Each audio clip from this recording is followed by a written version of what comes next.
Para saan yun? Wala. Sabi kasi ni Jao, kapag daw hindi niya namin kaya, isigaw na lang daw namin.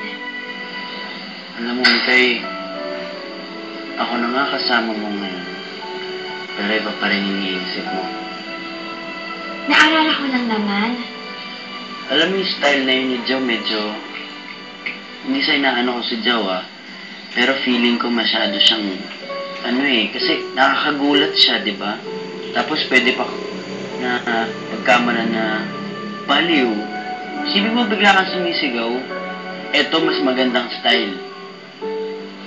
Style ko na naman. Paano? Eto, medyo tahimik style ang tawag dito. Unang-unang gagawin natin ay pipikit. Pipikit muna tayo.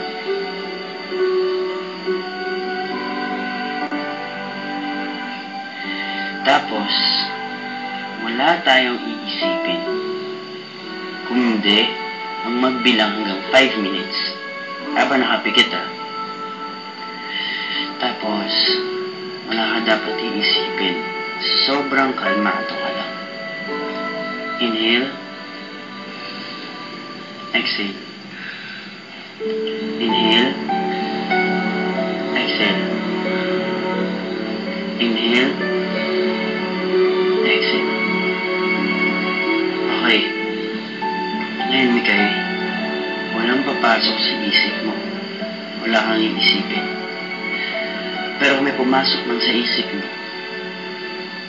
pabayaan na lang natin yun.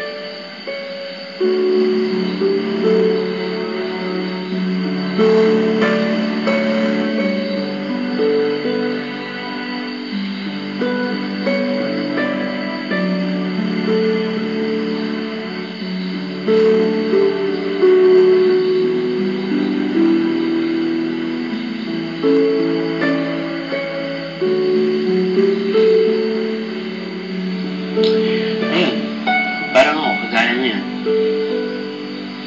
Nasa isip ko parang nakaayos daw ako ng suot. Maayos na forma, hindi yung ordinaryong forma. Yung parang pangkasal. Tapos, ayun na yung bride ko.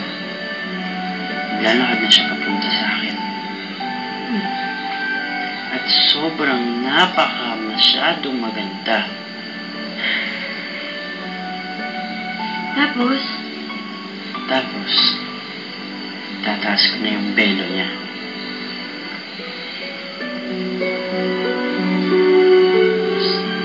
Pagkataas ko,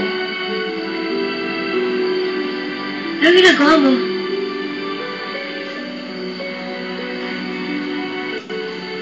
inaayos ko yung bangs niya.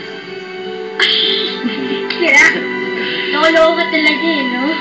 Alam mo, ang bata-bata pa natin. Kasal na agad yung isip mo. Doon na nga tayo.